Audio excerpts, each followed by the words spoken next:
Thank you, Tim, ha. Oo, walang problema. Saan tayo pupunta ngayon? Kung saan mo gusto. Magde-date tayo? Naman. Saan tayo magde-date? Mawa, gusto mo? Sige. Asan na yung sasakyan mo? Di ba sabi mo may sports car ka? Meron. Parang di ko yata nakikita, Tim. Nasaan ba yung sports car mo? Red. Color red? Mm. Blue, white. Wala akong nakikitang red dito eh. Ito. O talaga, kahit kailan, joker ka eh. Kaya nga eh. Tara na. Ha? Gusto ka? Bakit? Nagdibiro ka lang yata eh. Hindi ako Nilaloko nagbibiro. mo ko, yaman-yaman mo kaya. Sports car ko nga to. Legit ba? Bakit? Mukha ba ako nagbibiro? Di ba mayaman ka? Oo, sakto lang. Sakto. Mayaman, sakto lang. Di naman na. Ano lang kasi to, pagiging humble ko lang. Kasi kami kasi mga mayayaman, hindi na kami masyadong nagpe-flex ng mga sports car. Kasi nga, siyempre iba na yung generation ngayon. Hindi mo na maganda sa tingin ng tao na palagi nakikita nila na sports car ka. So, low-key lang ba, low-key? Kasi may sasakyan ka na, sasakyan natin papunta sana doon. Kasi ang init oh. May tanong lang ako. Kayo ba talaga mga babae? So kung pagtingin nyo sa isang lalaki na walang kotse, i-discriminate nyo na yung lalaki? Di naman. O, di ba? Pero nabigla lang kasi ako kasi Tim Sawyer ka eh. Alam mo yung, kilala kitang mayaman, ganun. Huwag ka mabigla. Ba't ka mabibigla sa akin? Alam naman ng mga tao na low-key lang talaga ako. Hindi ako nagpe-flex ng mga kahit ano-anong mga sports car dyan. Kasi nga, yung generation nga natin ngayon, hindi na maganda yung nakikita ng mga tao na masyado kang, flashy sa, Kailangan kung, example, ako, as being a secret billionaire, hindi ko na pineflex yung mga bagay na hindi ko na kailangan i-prove sa mga tao na mayaman ako.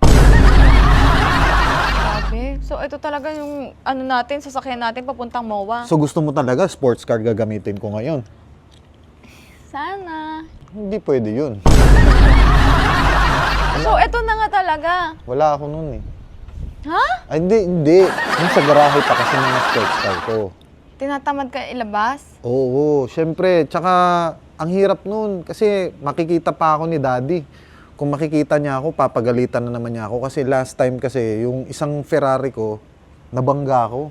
Tapos? Nabangga ako kasi nag-drive ako, hindi ako nakatingin. Nakapikit lang yung mata ko eh. Bakit ka pumipikit? Kasi ganun yung ginawa ko eh. Nag-drive ako, nakapikit mata ko, hindi nabangga. Hindi nagalit si Daddy sa akin. Kaya ito na nga lang yung gagamitin natin. Tara na. Bakit kinakahiya mo ba ako? Hindi. Oo, syempre, di ba? Syempre, wag mo akong ikahiya. Kasi alam mo, at the end of the day, kahit ano pang tingin ng tao sa akin, deep inside in my heart, I know I am a rich person. Saka, ano ka ba?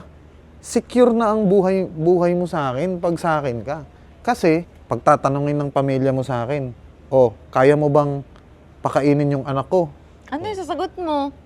Kaya, pero payat. Kaya kitang pakainin, pero payat lang. Kaya. Ano yung sabi mo? Kasi kailangan natin mag-diet araw-araw. Kung once na ako makaka-relationship mo, magiging healthy ka, hindi ka tataba. Kasi magda-diet tayo araw-araw sa bahay. Walang kainan. Hindi. Ay, laka. Ano kinain mo kanina? Wala. Kasi keto diet ako. Katongan kaya kita dyan. Kasi alam mo, very important ang keto diet. Kasi yung keto diet kasi, yun ang mga bagay na magpapa-healthy sa katawan mo. So, hindi ka magkakaroon ng mga komplikasyon sa katawan like diabetes, mga etc. Ganun. Grabe Healthy ka. Doktor ka rin ngayon. Hindi. At ang dami mong explanation. Hindi. Magiging masaya ka. Kasi una, kung ako makakarelasyon mo, isipin mo, low-key lang tayo. Yung bahay natin, bahay kubo lang, yung ano lang. Ang ko, billionaire ka. Low-key nga. Ayaw kasi iparamdam ng pamilya ko na malalaman ng mga kapitbahay at mga tao na mayaman ako. Ganun? Oo. Tsaka ano, naka-froze yung ano namin, yung mga trilyones namin sa ano. Tandaan mo, in 20 years, yung billion namin magiging trillions na yun. Ganon? Oo, kaya Sige, magpapaanak na ako sa'yo. magpaanak ka lang ng magpaanak sa akin. Kasi nga, darating ang time, ibibigay ko rin lahat yung mga trillions ng ano, pamana ng family ko sa akin. Ano ka ba? Ganon? Kaya tiis-tiis mo na sa e-bikes. Ano ka ba? E-bike pala. Okay na? Eh, madumi kasi yung likod ko. Dito ka na lang sa front. Pwede ka ba dito sa basket? Hindi ako kaya dyan. Hindi ka kasha. Ano ba to? Ang dumi-dumi naman nito. Oh my God. Hindi ka pwede sa basket ko. Hindi. Ano akala mo sa akin, kuting? Dito sa bubong. Baka lang.